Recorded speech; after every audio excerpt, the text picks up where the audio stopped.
Bayangin, nama-nama paling berpengaruh di dunia teknologi ternyata muncul di satu berkas gelap bernama Epstein Files, dan ini bukan cuma teori konspirasi, ini dokumen hukum. Nama Jeffrey Epstein kembali mencuat, seorang pemodal kaya yang telah divonis dalam kasus perdagangan di bawah umur dengan jaringan yang diduga melibatkan elit global. Pusat ceritanya ada di Little St. James, pulau pribadi Epstein yang kerap dijuluki sebagai The Island. Yang bikin publik makin terkejut, sejumlah tokoh besar dunia teknologi ikut terseret, bukan sebagai terdakwa, tapi dalam dokumen, relasi, dan penyelidikan hukum yang berkaitan dengan Epstein. Dimulai dari Bill Gates, co-founder Microsoft. Dokumen menunjukkan Gates beberapa kali bertemu Epstein sejak 2011. Menurut laporan The Wall Street Journal, Epstein diduga mencoba menekan Gates terkait hubungan pribadinya dengan seorang perempuan bernama Mila Antonova yang mengaitkannya dengan dorongan investasi ke sebuah dana filantropi. Gates sendiri menyatakan menyesali hubungannya dengan Epstein dan membantah adanya keterlibatan ilegal. Salah satu email yang terungkap pada 18 Juli 2013, yang mana email itu mengungkapkan Bill selingkuh dengan Melinda.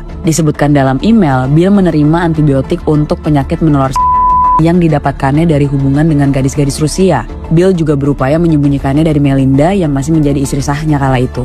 Email lain yang terungkap adalah soal simulasi pandemi yang jauh sebelum gelombang COVID-19 menghantam dunia awal 2020 lalu.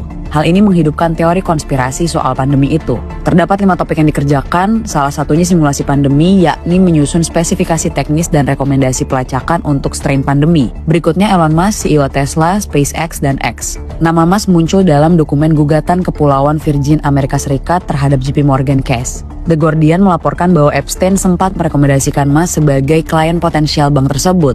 Namun Musk dengan tegas membantah pernah bekerja sama dengan Epstein, bahkan secara publik menyebut Epstein sebagai sosok yang menjijikan. Lalu ada Sergey Brin dan Larry Page, duo pendiri Google. Menurut Bloomberg, keduanya menerima surat panggilan pengadilan terkait penyelidikan aliran dana Epstein. Dugaan yang diselidiki, apakah Epstein pernah menghubungkan mereka dengan jaringan perbankan elit, khususnya JP Morgan. Hingga kini tidak ada tuduhan pidana terhadap keduanya. Nama selanjutnya adalah Reid Hoffman, co-founder LinkedIn. Hoffman mengakui pernah mengunjungi Pulau Epstein dalam konteks penggalangan dana riset sains bersama MIT Media Lab. Dalam laporan Axios, Hoffman secara terbuka meminta maaf dan menyebut keputusannya saat itu sebagai lapse in judgment, kesalahan penilaian yang sangat ia sesali. Penting untuk dicatat, munculnya nama dalam dokumen atau penyelidikan tidak sama dengan vonis bersalah. Namun, Epstein menunjukkan satu hal, kedekatan dengan figur bermasalah bisa berdampak besar pada reputasi bahkan bertahun-tahun kemudian. Menurut kalian, apakah reputasi mereka bisa pulih dari skandal ini? Komentar di bawah.